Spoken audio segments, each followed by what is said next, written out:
Do colégio, Sr. Pedro Marques falando, bem-vindo ao Assistindo Porcaria, mas 44 de 11 de 7 de 2025, mas sei lá o que, parte 13. Logo, logo eu vou cortar o microfone. Tios Doves.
My work is easy because I use ClickUp. Here's how I keep track of all my tasks. I start by brain dumping everything I need to get done in a How's it going?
Undeads, board games can carry all kinds of weird and wacky ideas. I mean, you've got games where you spearhead a coup, games where you squeeze the juice, and games where you hang out with famed NBC TV news anchor Chet Huntley. But for every stellar idea that brings in a wide fan base and massive amounts of money, there are other ideas that really should have never left the gray matter. Now, we've looked at quite a few bad games before and even did a whole vid on just controversial ones. But these titles are a little different, as while a game where you try to escape the Titanic is questionable, a game where you try to escape a sinking ship is a pretty cool idea. But with these games, no matter how you try to swing them, you're not going to be finding a winner. Like a rock, paper, scissors game type deal, but less in it for the money and more in it for the stupid. A good first example, enjoy the classic family fun of Uno, but without all of the hefty political undertones with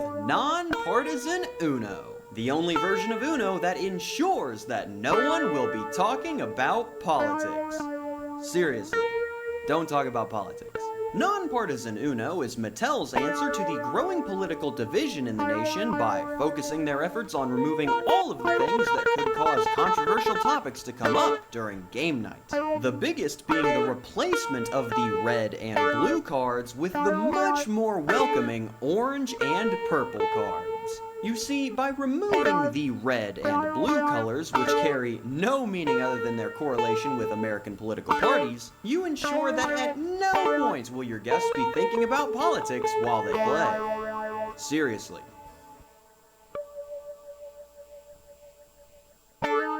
Tem transmissão ao vivo, combinada, turbinada e tem Golden Sub. Acesse o site e saiba mais.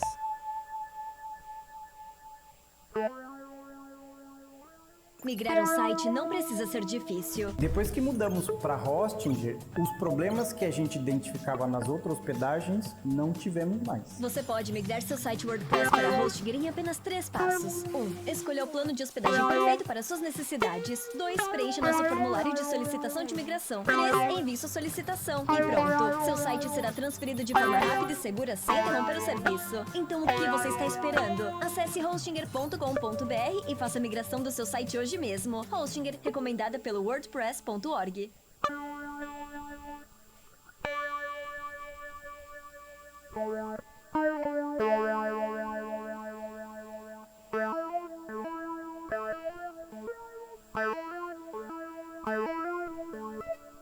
Don't talk about politics. But that's not the only change that will help to ensure a fun and stress-free game night, as if one of your disgusting friends does end up bringing political stuff into the fray, you can stop their heinous actions right in their tracks with the veto card, instantly stopping their topic of discussion and skipping their next turn as punishment for their transgressions. This makes sure that you will be constantly dialed into what your friends are saying in order to be on the lookout for any political undertones in their statements. Seriously, don't, and that's it. We've got a color change and a dubiously enforced new skip card that can be played at any time, but I'd say that it was all well worth it. Now you and all of your immigrated friends can properly play Uno without any worries. So pull out those green cards and unsurprisingly, basing your entire game around how incredibly non-political it is going to end up making people think more about politics than if you just played regular Uno and, I don't know, enjoyed the game. Just the idea of making a non-political version of any board game is such a bass-ackwards play that many are thinking that this was made this way on purpose to make fun of the everything is political crowd. Which I would be more open to believing if it wasn't a major corporation behind it, as they usually don't like to take these kind of snarky jabs at people without some quirky punchline to dull the blow. Hasbro. That's why I put this one first, as we're not quite sure. Now, if this was a serious attempt to sell a product, then this game succeeds in its mission about as well as Ms. Monopoly does. But if this was more of a jab that was made purposefully stupid, then you gotta respect the play. Although I really hope that this is not the case, as if so, the likelihood of me getting my non-partisan public assistance is going to go way down.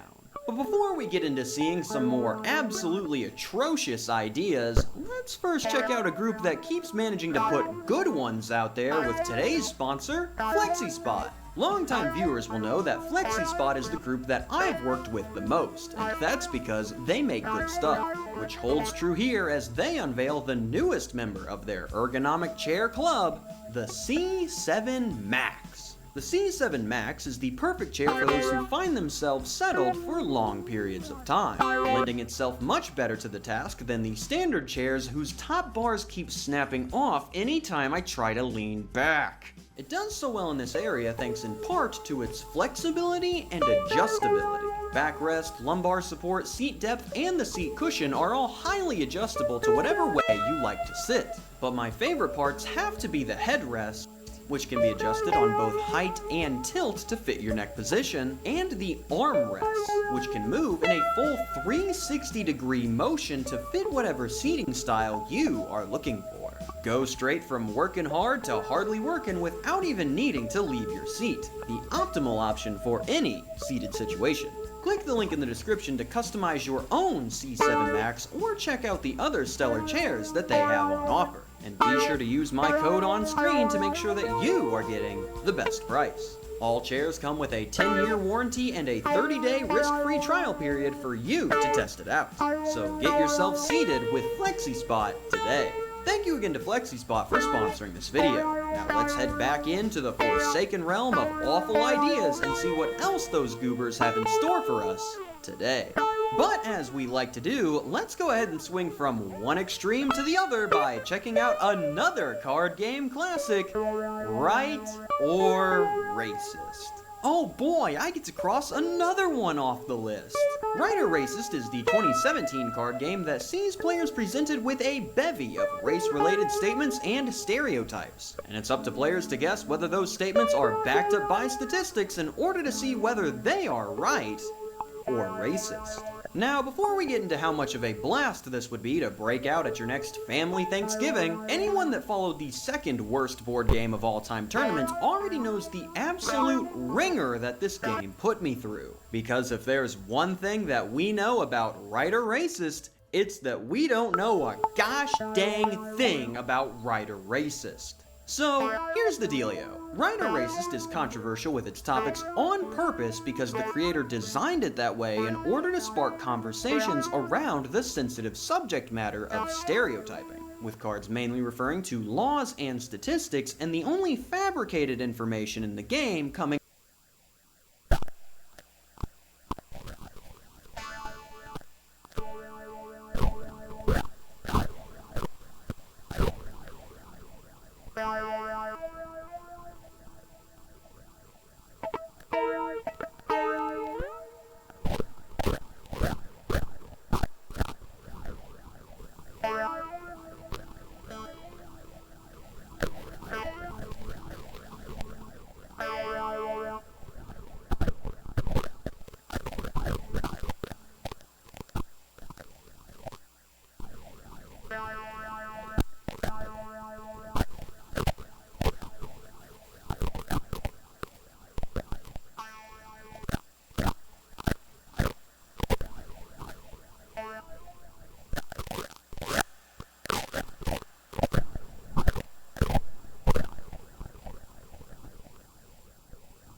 on the incorrect cards. cards. Except, quick clarification, while this is what the creator said the game is for, the actual content within the cards and rules is much closer to a Cards Against Humanity style of humor without any of the charm that made that game a bestseller. Not to mention, taking one look at any of the anything going on here does not exactly scream serious conversation.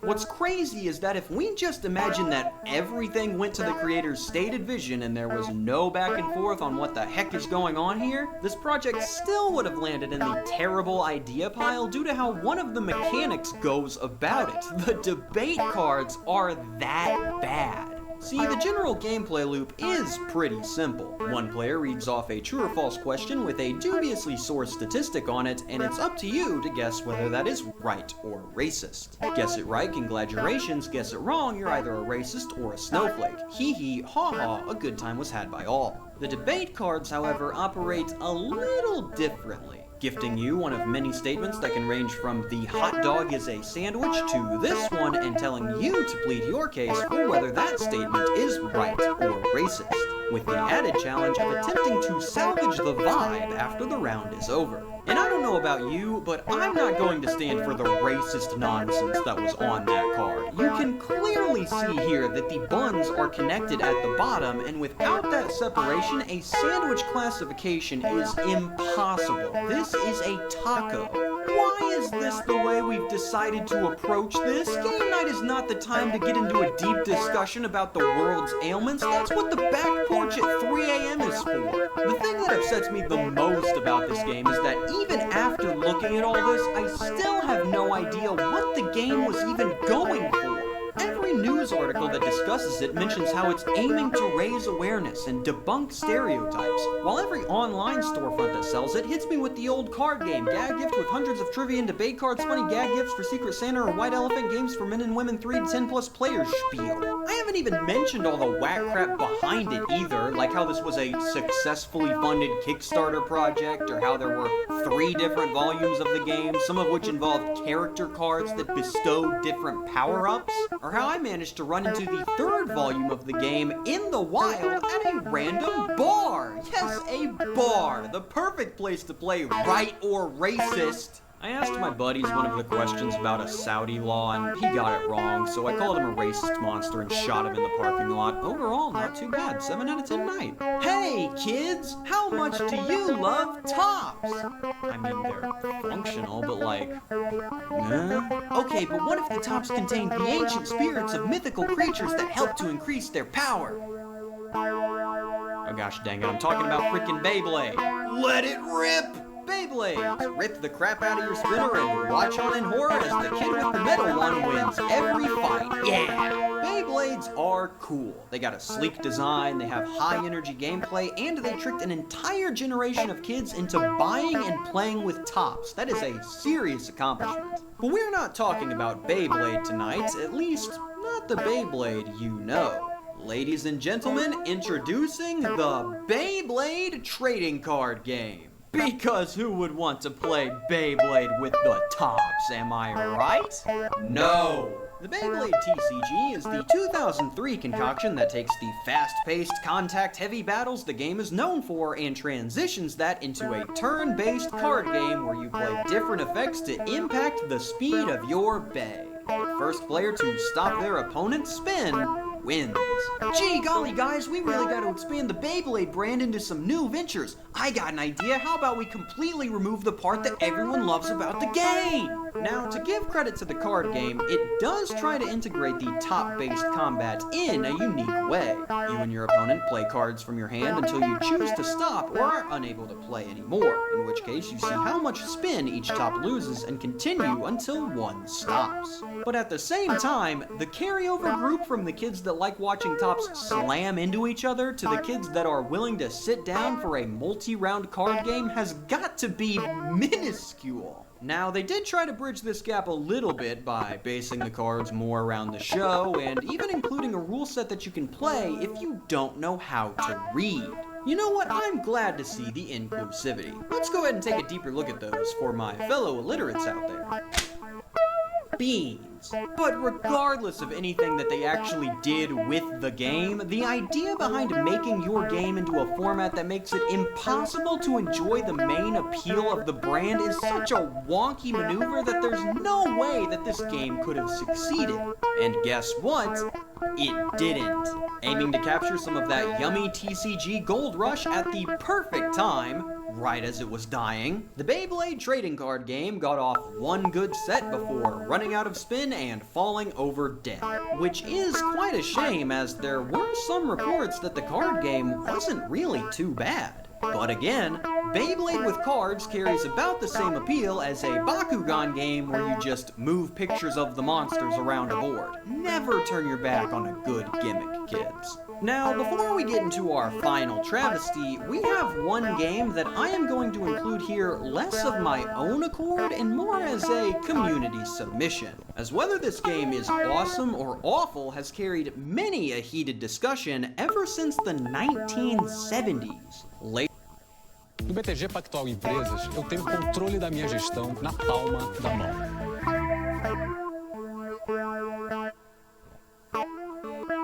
Estômago sentiu. Estomazil. Ladies and gentlemen, introducing a game that I am honestly surprised has not made it on here before, The Ungame. So, what is the general public's reaction to The Ungame? We'll go with mixed. The Ungame is the 1973 board game that wants you to tell it like it is, and in the process of doing so has earned the reputation of being both one of the worst games ever made and one of the most misunderstood games ever made, with neither side being able to agree on a conclusion, but the worst crowd being the louder of the two. So let's go ahead and take a look at the title for ourselves and solve this 5 decades long issue lickety-split. First, what is The Ungame? The Ungame is a board game that has players move around the board answering questions in order to better understand both yourself and others as you learn to communicate more effectively. Questions can guide you through simple icebreakers to get to know the other players better, or can take a more serious approach that will delve into your personal beliefs and the troubles within your life. Players are to remain silent except during their turn, which will encourage listening and understanding as you tell it like it is. Okay, first impressions, this sounds like an absolute nightmare.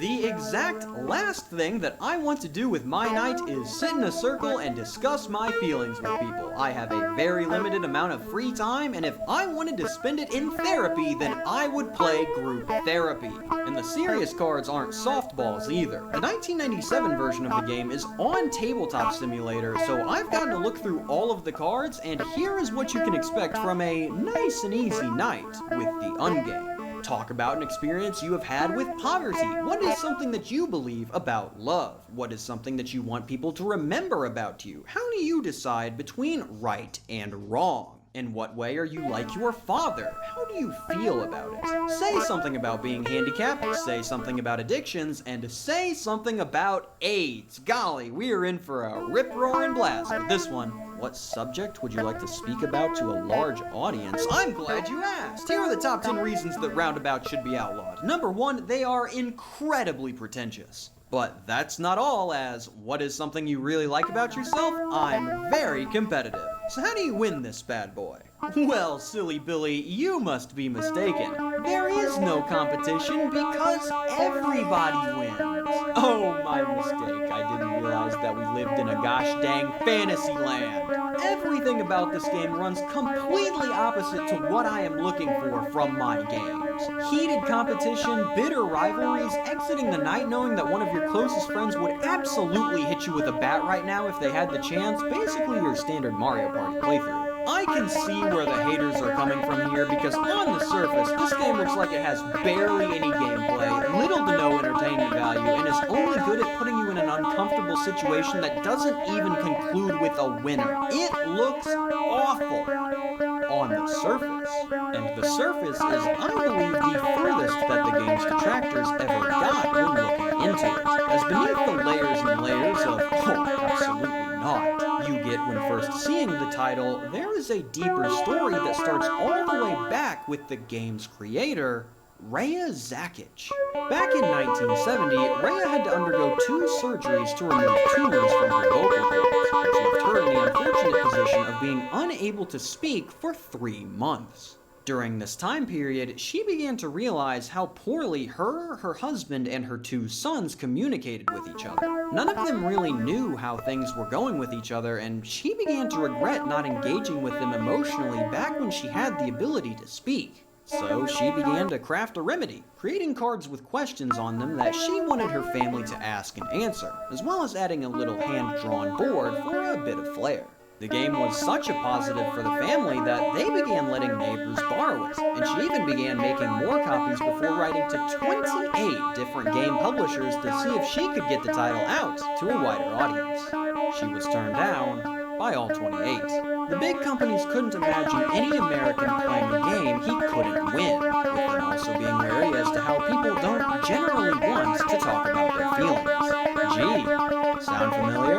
After that 28th rejection, Rhea threw the game into the trash, determining that nothing would come of it, and that likely would have been the case had a neighbor boy not fished the game out of the garbage and taken it to his parents, one of which worked at an educational marketing firm.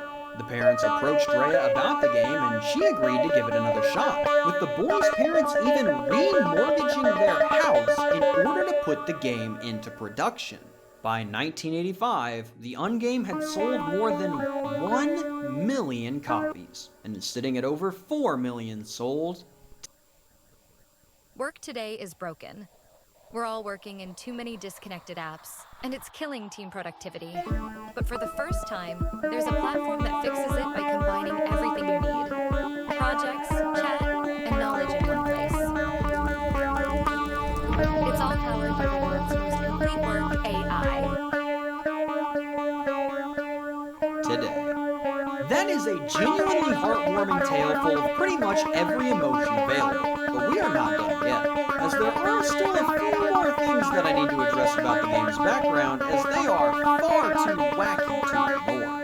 First off, want your emotional trials with you on the go? Then pick up one of the many pocket ungames that we have on offer. These portable renditions of the title carry all the trauma-dumping fun of the original wherever you may roam, with versions for all ages, couples, families, teens, kids, some guy named Christian, and the Spanish. Speaking internationally, the Ungame is not just an American thing, as there are quite a few pictures online of Japanese variants for both the standard and pocket versions of the title. And lastly, while companies wanted nothing to do with it initially, once those numbers started flying high, there were plenty who wanted in on the uncraze, including a group that just keeps popping up on this show for some reason: television networks. Yes, there were 2, count them, 2 separate attempts to turn the Ungame of all things into a gosh dang game show. And I'd like for you to go ahead and imagine about how well that went. Now, the second one never got past the ideas phase, but they did have a vision for what the show would be. Contestants would stand on top of a life-sized game board and roll giant foam rubber dice before flipping over massive cards, I guess to talk about their personal issues on network television? Okay, quick question. If the board game itself is designed to not have a winner, what the heck are the people on the show playing for? Is the host just there to try to cheer them up? But that idea was scrapped. They probably didn't put too much thought into it before just abandoning the project. Nothing. I can't say the same for the first attempt though, as those bozos didn't just finish their idea, they produced an entire pilot for it. These absolute goons created a pilot episode for a game show based around a game that has no winner, flew out to California to show it to Rhea, and botched the premise so hard that the only thing she could say about it was, quote, "I was sick." This was partially due to the lovable host of the program, who was, may I remind you, during a game all about encouraging listening and understanding, pointing out contestants' wrong answers. Could you imagine delving into a genuinely heartbreaking memory of one of the biggest regrets in your life, and the host just looks at you and goes, "Nah, I don't think so." I have not been able to find any mention of this pilot anywhere besides the Pittsburgh Press in 1981. So if anyone has any information about this, please send it to me. I need to see this. But as for the game itself, I do still think that it deserves to be here if we are looking at it as a game. All luck, no scoring, no balance, no mechanics, no win condition, no winner, and a gameplay loop centered around sharing personal and likely sensitive information. This is a terrible idea for a board game. But unlike titles like Group Therapy, it wasn't designed nor was it meant to be played like a game. Its main goal is to be kind of a facilitator for you to enter difficult conversations with the people you care most about. Conversations that likely wouldn't have taken place without it. Think of it this way. If given the opportunity, a lot of people would probably love to get to know their friends more on a deeper level, but most likely don't want to share their own experiences for one reason or another. If everyone in the group is feeling this way, you only need a small instigator to break through that initial wall and get the conversation rolling. And that's exactly what this thing is trying to be. This is such a core aspect of the game's identity that even the BGG description recognizes it, classifying the title as possibly being outside the scope of Board Game Geek, which is a description given to things that they don't see as board games, like lawn darts, foosball, or the Magic 8-Ball, with the only reason that it is included in the database being due to history. So with that in mind, yeah, it is a terrible idea for a board game, but this isn't really a board game. It's an ungame, and it's one that I'd probably be a lot less hesitant to try out in the future. And I might get to do that sooner than expected, as after finishing up all the footage, guess what arrived in the mail for me? This version of the ungame was sent to me by Jules and Charles, two fans that also included a lovely letter and this horrifying picture of the rat that I interpret to be a warning. Thanks to these two, a tabletop port for the game is now in the works, so check the comments if you'd like the chance to tell it like it is. Thank you, Jules. Thank you, Charles. Let's get back to it. Well, that was a nice change of pace for our normal coverage, a mostly feel-good story with just a little bit of stupid sprinkled in. So I think I'm about ready to call it here, before I end up having to touch on another title that is going to completely ruin the... Novo óleo Seda Aminosilk, com tecnologia que penetra fio a fio, para cabelos absurdamente macios que deslizam como seda. Experimente!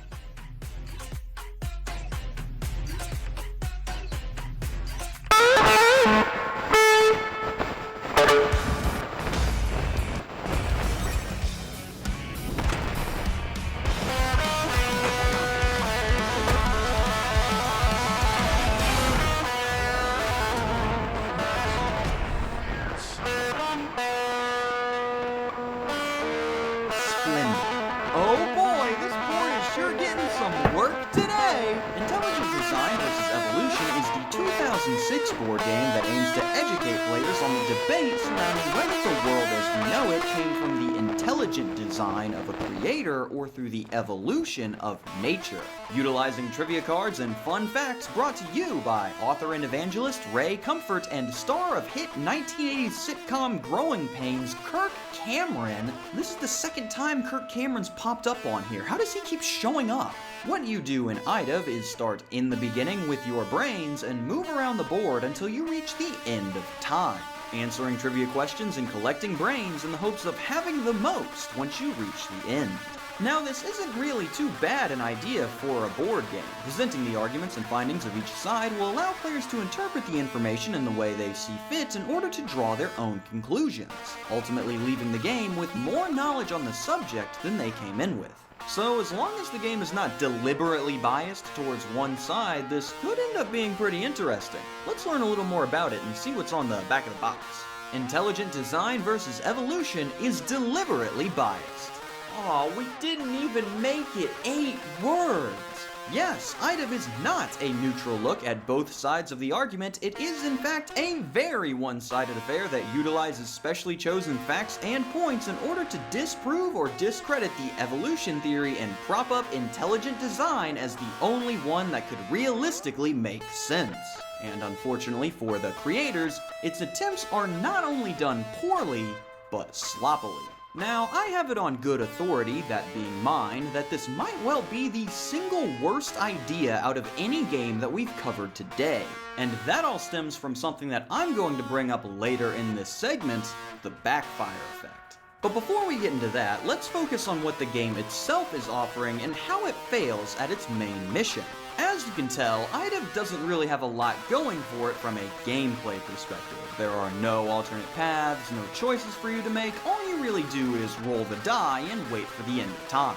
Concerningly, the end of time comes a solid 3 spaces after the year 2001, so if you haven't gotten your affairs in order yet, you should probably get on that. Now, in terms of a quality perspective, the board, pieces, and cards are all reportedly really well made, to a surprising degree.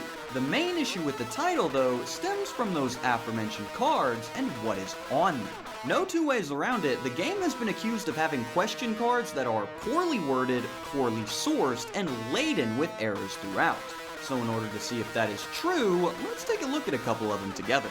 Brain teaser. True or false? Ramapithecus, once widely regarded as an ancestor of humans, has now been recognized as merely an extinct type of orangutan. Answer? True. The source? Wikipedia.org? This cannot be the first one. Wikipedia! W-I-C-K-pedia. Remember, kids, you can't use John Wikipedia, the free Candle encyclopedia, as a valid source. How do you misspell your own gosh dang citation? Spellcheck has been around since the ARPANET. This game was made in 2006! Alright, bad start, real bad start, but an extra C here or there isn't worth getting wrathful over, so let's just try another one. Which well-known publication said, in extraordinary ways, modern archaeology is affirming the historical core of the Old and New Testaments, supporting key portions of crucial biblical stories. The answer? Reader's Digest. Johnny, this argument is going back and forth. It's anyone's game right now. Oh, and he just pulled out the opinion article from Reader's Digest. Johnny, this game is as good as over. But these cards are really just small fries. There is stuff like this throughout the game. What I really want to show you is what very well could be the single worst trivia card I have ever seen. Let's see if you can get it right, and for bonus points, try to guess their reason why. Brain teaser. Is the church filled with hypocrites? No, yes, or only in certain denominations? The answer? No. There are no hypocrites in the church. The church is made up of genuine believers. Hypocrites aren't believers. They are pretenders who will be sorted out on Judgment Day.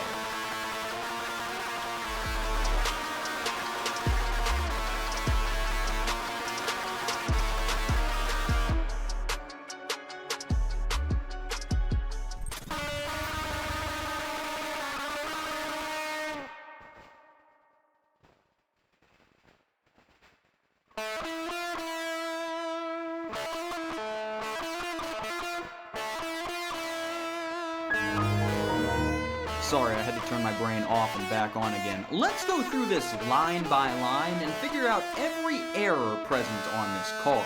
To start, they've seemingly used the wrong equation and gotten the right answer, as the correct choice here would be A. For the church to be filled with hypocrites, you're talking at the minimum a 75 to 80% hypocrite to non-hypocrite ratio, which is safe to assume not the case. So, they got that one? Next up, answer C, only in certain denominations. You cannot have an open-ended answer in your trivia game, as that leaves the door ajar for something to sneak in there and mess everything up. For example, if somebody gets a little silly and founds Southern California's very own Church of the Proud Hypocrite, I'm going to guess C and be quite miffed when I'm told I'm wrong. following that, no, there are no hypocrites in the church. You cannot make the claim that there is not a single one when I know some and see them there. No man is without sin, Kirk. And the worst part, their explanation. There are no hypocrites in the church because the church is made up of true believers, and hypocrites are not true believers, they are pretenders, and since they are not true believers, they are not part of the church, which means there are no hypocrites in the church. Did you get all that? I see the no true Scotsman fallacy be thrown around a lot when talking about this game, and it absolutely fits here. A Scot hears on the radio about a crime that an Englishman committed and exclaims, "No Scotsman would ever do something so vile." When the next day rolls around, he hears on the radio about a crime that a Scot has committed that is even worse, and exclaims, "No true Scotsman would ever do something so vile." Basically a more sophisticated version of moving the goalposts, or the famous world-renowned "nuh-uh, that one doesn't count" fallacy. In addition to that, if they are pretenders that will be sorted out on Judgment Day, then until that day comes, then they are still part of the church, which means the correct answer would still be A because of the wonky precedent set by using the word filled. This question is a disaster. A good chunk of the questions in the game are like this, but luckily for you, you won't have to deal with too many of them, as this trivia game comes with a grand total of 250 questions. Comparing that to other trivia games like Trivial Pursuit Classic Edition and its 2,400 questions, you're likely going to run into repeats after just a few rounds. But really the biggest story here is just how bad of an idea this entire thing was for achieving their intended result. As in attempting to showcase the lack of merit behind the theory of evolution, all they did was show the lack of merit behind themselves. This is a perfect example of that backfire effect in action, where one person tries so hard to convince someone to agree with them to think the way that they do, that they employ every trick in the book, presenting one-sided info, belittling the other person, describing your way of thinking as corrupt and evil while my side is right and just. In doing so, they end up pushing not only that person away from their belief system, as they want nothing to do with a group that behaves like this, but also push others away as well when they see this behavior take place, resulting in a much more negative view of your group as a whole. Every group has people like this in it. Religious organizations, ideological groups, members of specific communities, political affiliations, and if you think that your group isn't like the others and doesn't have this going on, I'm sorry to say, but you might be the one doing it. But I think that's about enough on that end. Between the heart-wrenching story and the nature of disagreement discussion, I think this episode might have gotten a little too heavy for my taste. So to lighten the mood before I send you off, we're gonna play a quick round of my totally original brand new game, Bright or Bigoted. First up, the color red. That's the most racist thing I've ever seen in my life. Signing off for another big win, I am Cam Sandwich. Thank you for watching and have a fantastic day. A special thank you to my suppliers, staff, and chefs over at the deli, as well as the media preservers helping me get these rare games ported for the public to enjoy. If you'd like to join the crew, you can take a look using the link in the description below.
discutindo aqui, tá do nada, ficou mal ruim.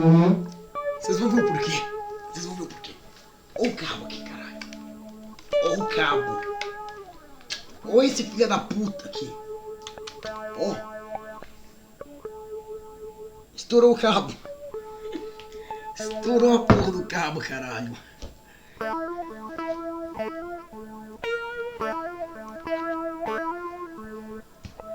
Merda, eu vou ter que comprar um cabo novo pro computador agora.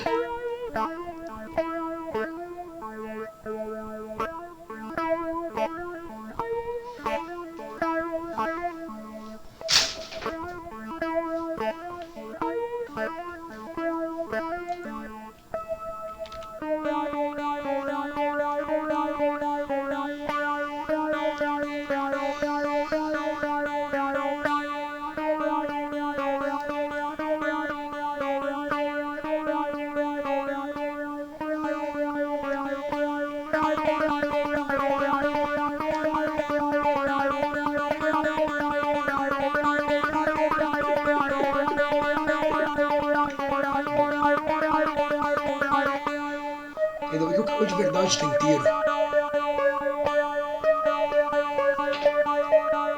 Esse aqui é o cabo real da guitarra. Mas ele não liga no computador.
Esse barulho no final foi o cabo estourando.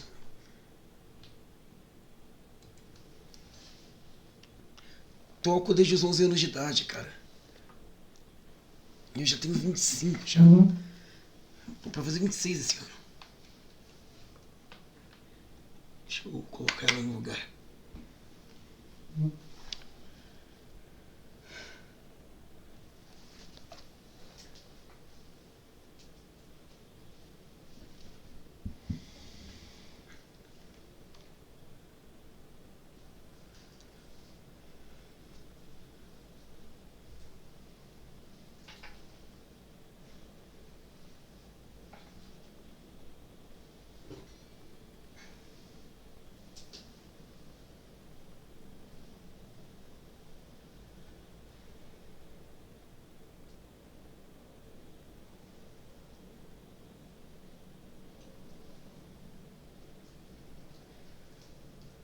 Ai.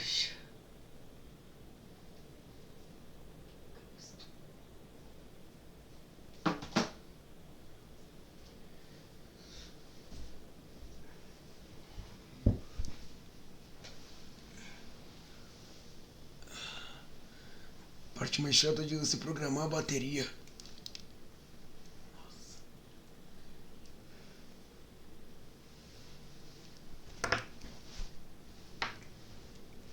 Tá aí. Gravado o primeiro single de um projeto solo meu. Dos bravos ainda. Dos bravos.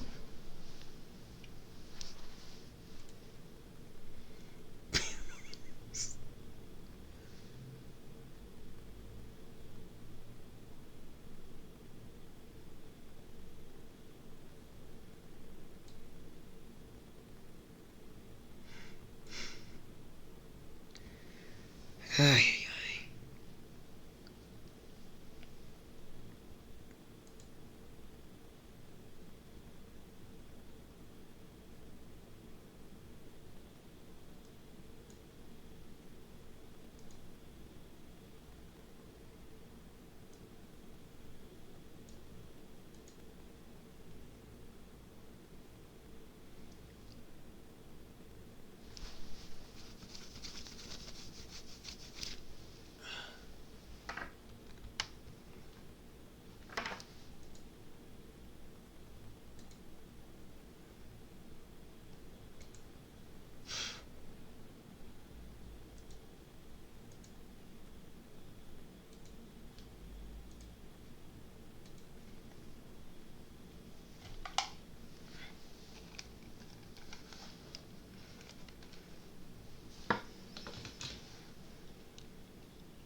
Cara, se o novo render bilheteria, com certeza terá um set se tiver tido muito sucesso. Só que vocês vão demorar mais uns anos pra relançar, tipo. Sinceramente, tem coisa que é foda ser fã, que você fica esperando ser coisa nova e nunca sai.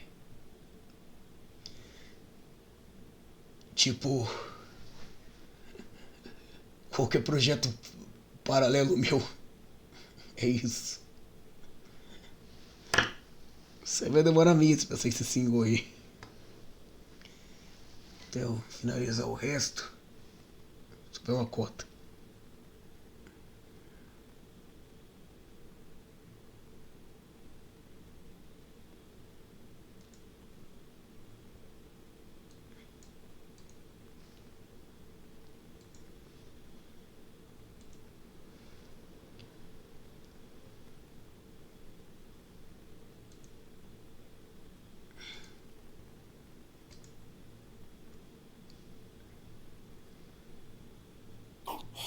Bom dia, Vietnã. Eu sou Matheus 505, um homem adulto que vai falar de Ben 10 por 15 minutos ao invés de ir pra terapia. Se você perguntar pra alguém quais são os 4 maiores desenhos da Cartoon do século XXI, essa pessoa provavelmente vai falar A Hora de Aventura, Apenas um Show, O Incrível Mundo de Gumball e, dependendo do quão gay ela for, Steven Universe. Agora, pode me chamar de louco, mas eu acho que eu tô ficando maluco, porque eu sempre achei que... Vou falar uma coisa aí. Ir pra terapia ou ser um homem adulto passando 15 minutos sem um vídeo de Ben 10? Eu também fiz a escolha certa. Ele fez a escolha certa de fazer o vídeo e eu a escolha certa de assistir o vídeo. Ben 10 eu tô bem rouco mesmo. Maior que todos esses. Ele tá tô tomando uma dose de canelinha pra combater isso. Sobre isso eu descobri que eu não tava louco. O Ben 10 é aqui se combate tudo com dose de bebida alcoólica. Ele vale 8 bilhões de dólares. Quase 3 vezes tá com mais gripe? que a segunda maior franquia. Bebe uma cachaça. Isso levantou duas é assim que funciona aqui em casa. Primeiro, se ele vale tanto, por que a Cartoon não fez nada com ele nos últimos 4 anos? E segundo, se ele vale tanto, por que a Cartoon só fez isso com ele nos últimos 9 anos? Eu perguntei pra 3 pessoas que eu conheço que eram muito fãs de Ben 10. Porque 9? não tem mais nada de novo. Já tem 9 essa merda aí. Acabaram as ideias do Ben 10. A segunda disse que o problema é a Cartoon e que ela é a pior empresa possível pra cuidar do Ben 10. Não dá. A terceira disse como você entrou na minha casa. Eu acho que a segunda tá certa. Hoje a gente vai ver o que aconteceu de errado com a estratégia da Cartoon pra Ben 10 ter um sucesso financeiro gigantesco, mas um potencial totalmente desperdiçado. Ele é o Neymar dos desenhos. Eu tenho um sonho de passar o Felipe Neto inscritos, então se inscreve aí pra me ajudar. Tô quase lá. Vamos começar do começo. Quem é Ben 10? Você não odeia quando o youtuber faz isso? Te dá um contexto do negócio que você já sabe? Por que alguém ia clicar num vídeo do Ben 10 se não soubesse quem é o Ben 10? Ao invés disso, vamos dar uma olhada na linha do tempo do Ben 10. Aí sim, começando do começo. Não tão no começo assim, 2005. Saiu o que hoje é conhecido como Ben 10 clássico. Na época era só Ben 10. E nos anos seguintes, toda vez que uma série nova saía, ele envelhecia um pouco. Terminando o Omniverse, provavelmente... Adoro ver filmes de terror. O último que eu assisti foi o Tusk. Aquele do Homem-Morsa lá. Na próxima série, certo? Assisti junto com meu pai. E aí ia fazer sentido. A Cartoon disse, vamos esquecer tudo que a gente já fez com ele e começar do zero. Eu não vejo problema nessa versão dele existir. A gente tem que lembrar que ainda existe criança no mundo. O problema é, por que só existia essa versão? A resposta, infelizmente, é que a Cartoon nunca queria que o Ben 10 crescesse. Na verdade, ela até queria no começo, mas se arrependeu instantaneamente. O que aconteceu? Ben 10 original estreou no fim de 2005, quase dividindo aniversário com Jesus Cristo. Ele foi criado porque a Cartoon queria um super-herói para crianças. E na ideia original, ao invés de virar aliens, iria virar caras. O que é um conceito horrível. Ao invés de virar o bala de canhão, ele ia virar um cara gordo. Ao invés de virar o aquático, ele ia virar um cara vestido de peixe. Mas graças a Deus eles mudaram pra ETs e a gente tem hoje o meu clipe favorito do YouTube, que é o Jean L achando o Omnitrix e se transformando no XLR8. Vou botar o abraço para que ganhe.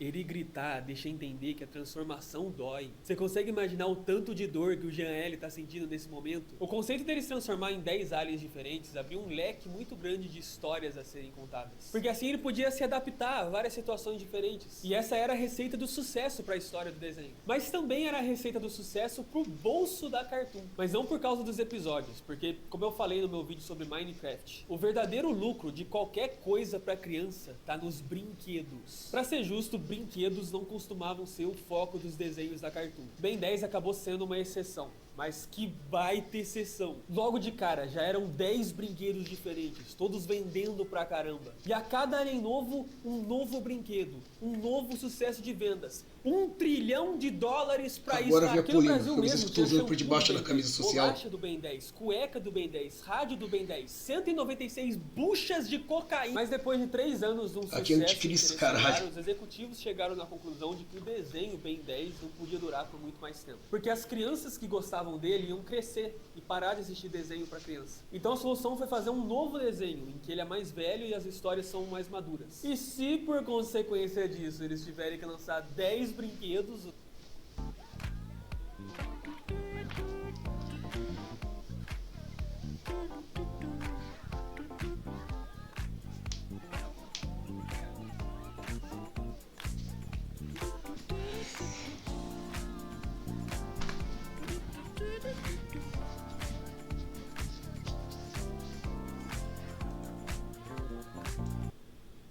novos aliens, fazer o quê, né? Mas aí que veio o problema, o desenho focava no público mais velho, mais adolescente. E adolescente não compra brinquedo. E a criançada nova não se interessava tanto por ele. E consequentemente nem pelos brinquedos, que tinham um design um pouco mais seguro comparado com os outros. Isso talvez não seria um problema para outro desenho, mas quase toda a renda de Ben 10 vinha dos brinquedos. Já quanto à audiência, são meio confusas as informações. Tem lugar que fala que ainda era bem alta, mas que caiu bastante comparado com o desenho original. Outros lugares falam que caiu, mas foi bem pouco. E a inteligência artificial do Google fala que aumentou 10 vezes. Mas ela também fala que eu fui morto a tiros no Rio de Janeiro. Então eu não sei se acredito. Só que assim, essas informações são sobre as crianças dos Estados Unidos. Eu não sei o quão verdade isso é aqui pro Brasil. Porque na minha experiência, quando o Alien Force saiu no Bom Dia e Companhia, em 2010, eu tinha uns 10 anos. Não era bem criança mais, mas também não era adolescente ainda. Você sabia, inclusive, que adolescente em inglês se chama teenager, porque ele está na teenage, a idade dos teens, que vai dos 13 até os 19? Essa informação seria muito útil se ele chamasse Ben Teen, ao invés de Ben 10, mas enfim.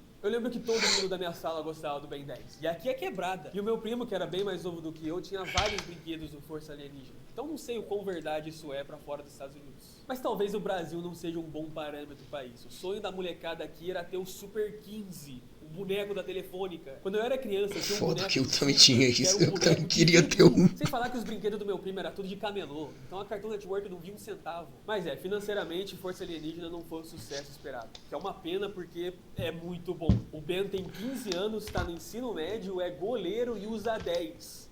O quão bom ele tem que ser pra usar 10 no gol. O goleiro aqui do bairro usa 0,9, porque ele não tem um dedo. Alien Force é meu favorito, e acho que é o favorito da maioria. Ele é muito assistido até hoje. Em 2022, ele foi o 10º desenho mais assistido da HBO Max. Futura HBO Max. Era HBO, aí virou HBO Go, aí virou HBO Now, aí virou HBO Max, aí virou Max, aí agora é HBO Max.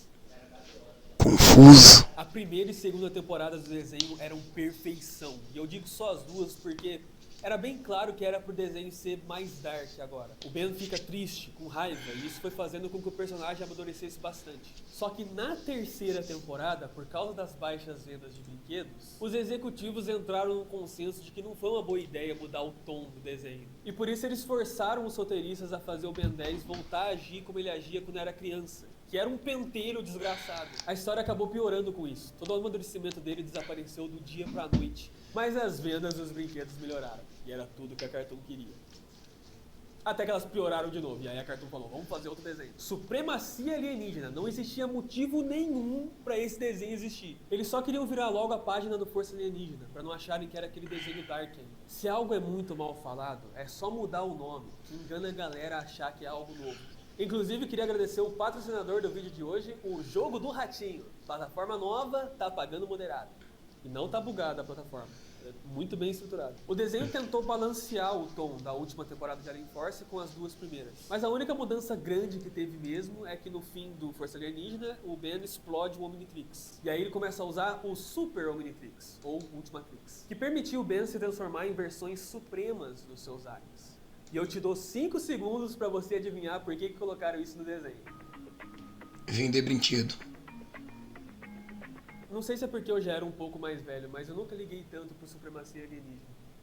Eu sei que entre a estreia dele e a do Força Alienígena no Bom Dia e Companhia só passou um ano, mas foi um ano bem estressante pra mim. Eu era pequeno e não tinha renda fixa. Pra ser sincero, eu gostava mais do jogo do Play 2 do que do desenho em si. Eu tinha raiva especial do final do desenho. Esse jogo era da hora. No final do Game of Thrones. Não é spoiler, porque pra ser spoiler tem que estragar alguma coisa. Eu só tô livrando vocês do desgosto. O Game of Thrones ficou anos e anos mostrando o Rei da Noite. Todo mundo ficando na expectativa da luta final contra ele. Pra daí a luta final durar 10 segundos e ele morrer esfaqueado. Aí no Supremacia Alienígena, a luta final contra o Vilgax foi assim.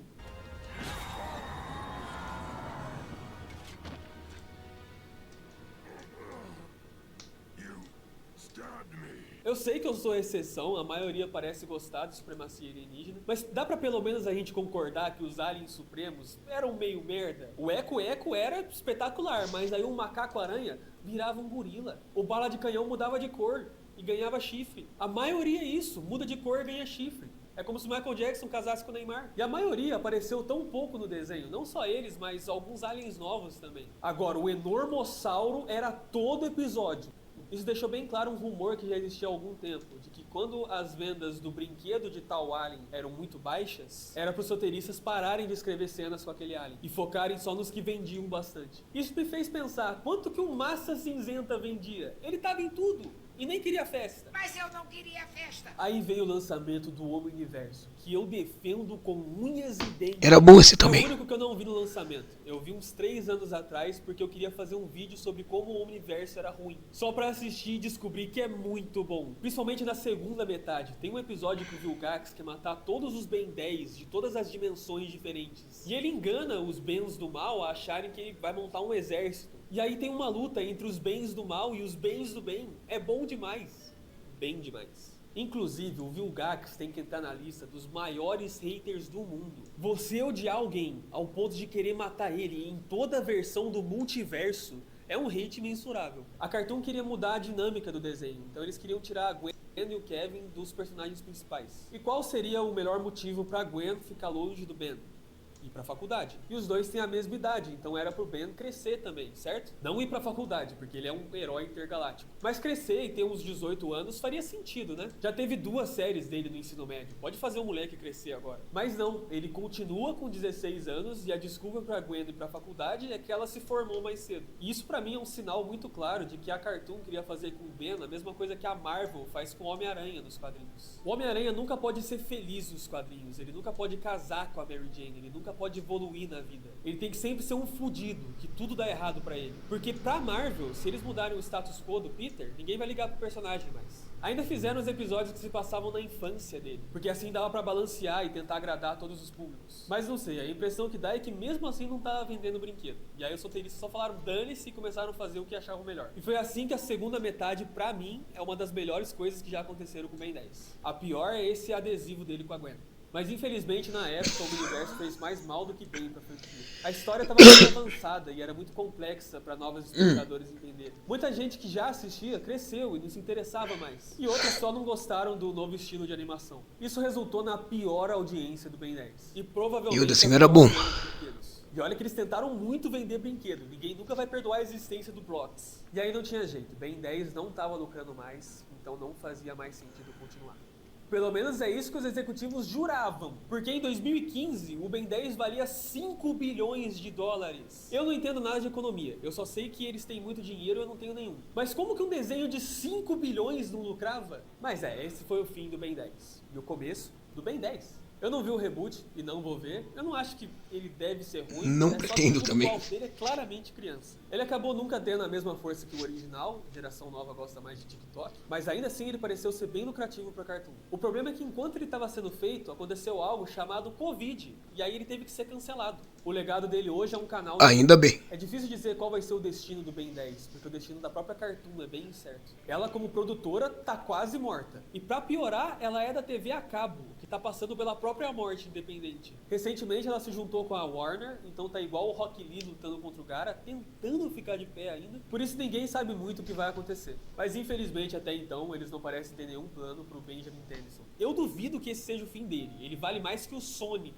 É o 5º herói mais caro do mundo, perdendo só pro Homem-Aranha, Batman, Ant-Man e o Ursinho Pooh. Só que eu acho que quando ele voltar vão fazer algo seguindo a linha do reboot. Parece ser a aposta mais segura pro bolso deles. Mas se me permitirem sonhar, eu queria tanto que ele voltasse com uma história um pouco mais madura. Eu tinha um sonho na infância de existir uma série do Ben 10.000, no mesmo estilo do desenho da Liga. Todos nós tínhamos. Eu queria muito que eles lançassem algo nesse estilo. Eu acho que uma série um pouco mais dark seria o que mais chamaria a atenção de quem cresceu assistindo os desenhos. E sonhando muito alto, a gente podia até ter algo no nível Arcane, que é um evento, poucos episódios, mas muita qualidade. E nem tô falando do estilo de animação de Arcane, podiam manter o estilo original e fazer algo parecido com a 5ª temporada do Samurai Jack, que fizeram 10 anos depois que o desenho foi cancelado. Ela mantém o mesmo estilo de animação, mas com um orçamento muito maior. E o principal é que deram total liberdade criativa para os roteiristas concluírem a história do jeito que achavam melhor. E eu ouso dizer que é o melhor desenho que a Cartoon Network já fez. Pelo amor de Deus, se você assistir a 5ª temporada de Samurai Jack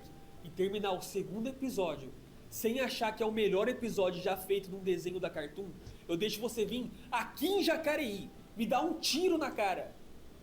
Pior que eu já fui algumas 4 vezes pra Jacareí.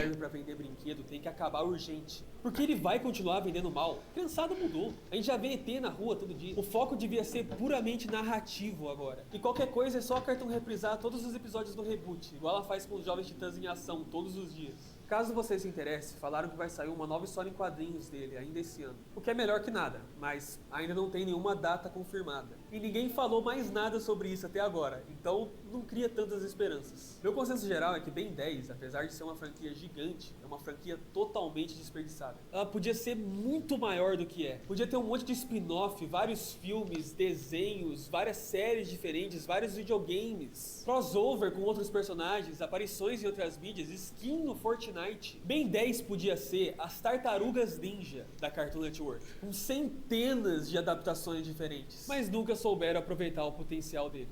Como eu disse, é o Neymar dos desenhos.